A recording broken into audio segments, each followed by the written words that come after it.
That. US President Donald Trump has announced a 3-week extension to the ceasefire between Israel and Lebanon after talks at the White House with Israeli and Lebanese envoys. As tensions persist across the region, he said he could make a deal right now with Iran, but is willing to wait for an everlasting agreement.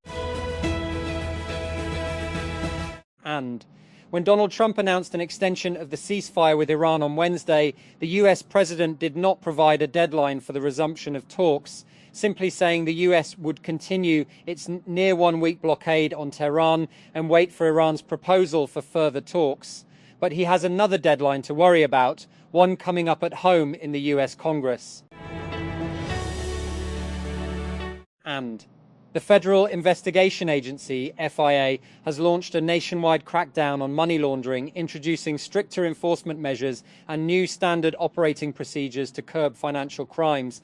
The initiative, approved by the FIA Director General, includes the establishment of a dedicated Financial Intelligence Unit, FIU, at the agency's headquarters to strengthen monitoring and investigation capabilities.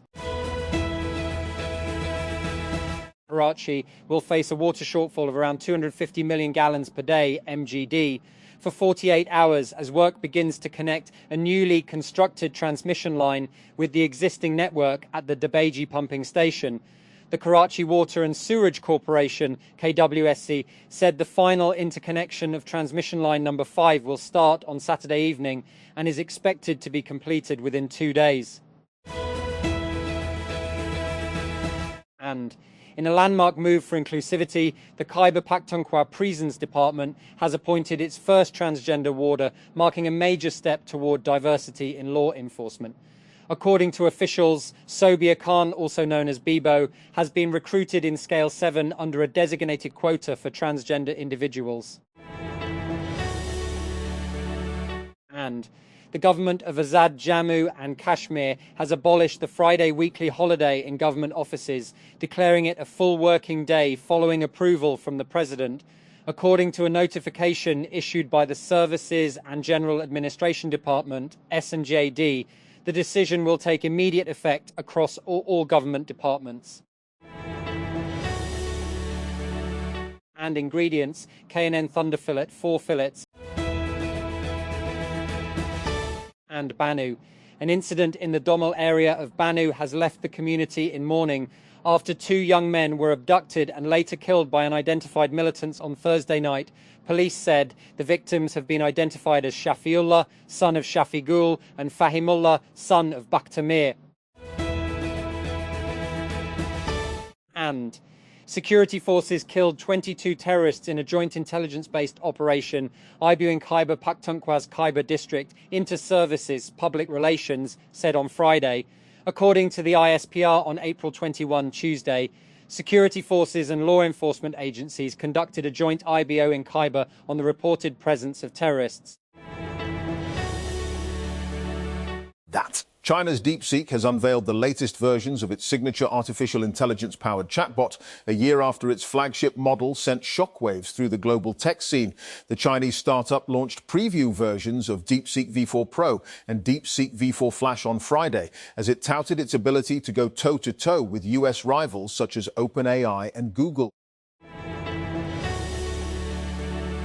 And the Sindh government has declared May 1, 2026, a public holiday across the province on the occasion of Labour Day. According to a notification issued by the Services, General Administration and Coordination Department, SGA and CD, the holiday will be observed on Friday in all government offices, autonomous and semi-autonomous bodies, corporations and local councils under the administrative control of the provincial government. And Pakistan has completed the repayment of $3.45 billion in deposits to the United Arab Emirates after the State Bank of Pakistan, SBP, confirmed today that another $1 billion had been disbursed on April 23, 2026. According to the central bank, the latest payment was made to the Abu Dhabi Fund for Development, ADFD, following the maturity of deposits previously placed with the SBP. And MCB Bank Limited reported financial results for the quarter ended March 31, 2026, posting a profit after tax of 12.8 billion and announcing a first interim cash dividend of 9.4 per share, equivalent to a 92% payout. In a statement issued on April 23, the bank said its board of directors, chaired by Mian Mohammad Mansha, reviewed and approved the financial results for the first quarter of 2026. And for much of its existence, Islamabad has had the pride of place for Pakistan's rulers precisely because it is not the typical third world megacity, sleepy green and as elitist as it comes, and the Islamabad that will come into being in the not too distant future threatens to be even more elitist, restless and disastrously grey. The word is that the new capital is going to resemble a mix of Manhattan and Shanghai, and even while it retains the scenic splendour of the Margalla Hills. But will there even be any Margalla Hills to speak of after they have been subjected to the current regime's delusions of grandeur? That Islamabad. The government on Thursday constituted 10-member board of directors of Sukkur Electric Power Company. SEPCO is required under the state-owned entities law. According to a notification, Ghulam Mustafa Legari will act as chairman of the board, while private members include Faraz Sheikh, Sanam Inam Sheikh, Imran Hussain and Naween Mangi. Majority of them are close relatives of political bigwigs, including sitting or former senators. And pro-show stealing dynamic between the protagonists and nurse Kefin Ojunga said she has seen a lot after nearly 3 decades of working in reproductive health care in Kenya's Kilifi County on the East African country's coast. But things got markedly worse for women there in the past year amid sweeping cuts to US aid programs. Throughout developing parts of Africa, US funding once provided free birth control and maternity checkups and other reproductive health care via mobile medical clinics, services that abruptly vanished as the Trump administration dismantled the US Agency for International Development, USAID, and slashed funding for family planning. And Porsche will start selling an all-electric Cayenne coupe in late summer, the latest signal from the German automaker that it still sees market demand for EVs. The Cayenne Coupe EV, which has 4 doors, unlike a traditional coupe, will join several other all-electric variants of the SUV when it comes to market later this year, including the base Cayenne Electric, Cayenne S Electric, and Cayenne Turbo Electric. Porsche does, after all, love its variants. That. A recent survey by Kaspersky titled Cybersecurity in the Workplace. Employee knowledge and behavior has identified major weaknesses in how organizations in Pakistan handle cybersecurity policies and employee compliance. The findings show that 39% of professionals believe their company's cybersecurity rules are excessive or not fully suitable, while 8% said their organizations either lack such rules or they are unaware of them. And Israel and Lebanon extended a shaky ceasefire by 3 weeks. President Donald Trump said on Thursday, as the United States remained at a standstill in negotiations with Iran to end the Middle East war.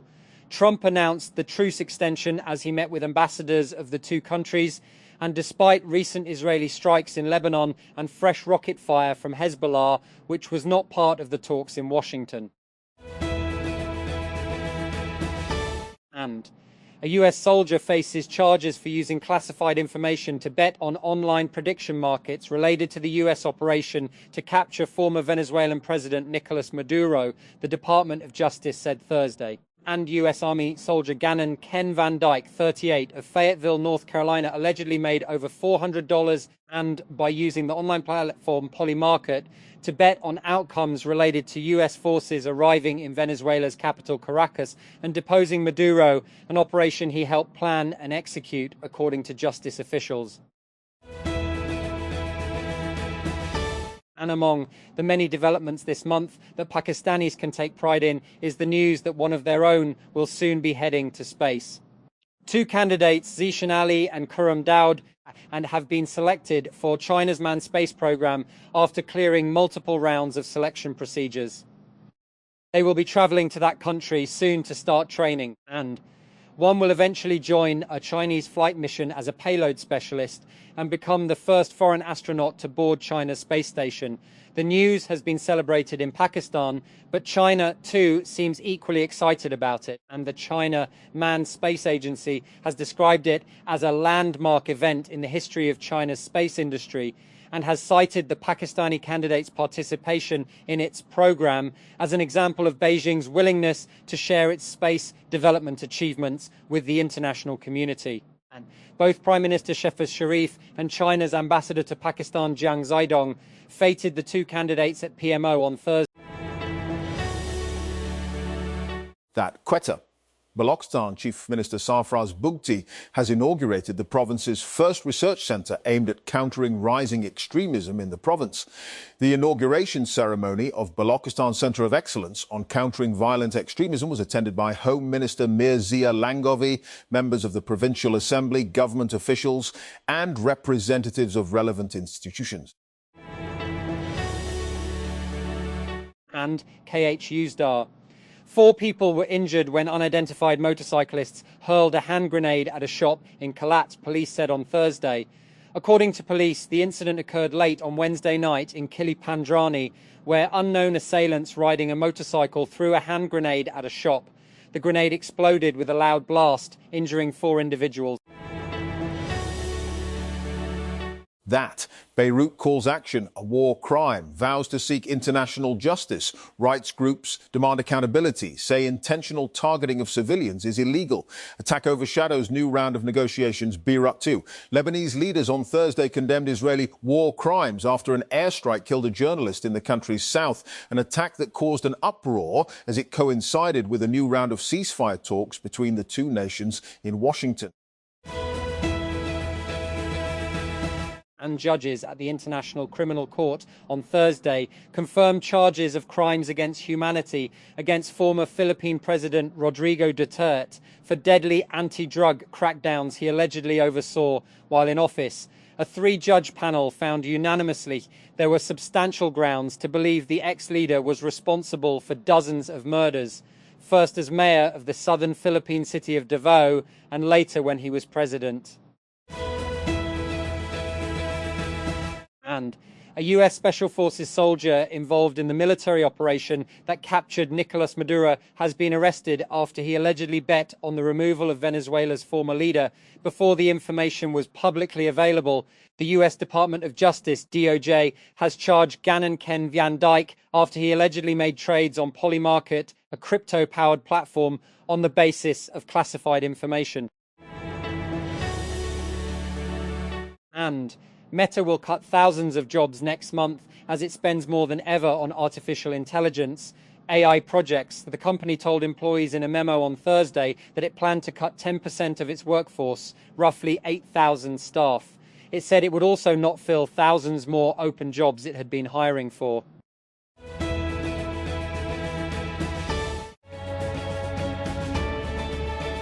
And the United States Department of Justice has filed criminal charges against an active duty soldier for placing a bet on the abduction of Venezuelan President Nicolas Maduro using classified military information for personal profit. On Thursday, prosecutors accused Gannon Ken Van Dyke, 38, of cashing in on the operation against Maduro to the tune of more than $400,000.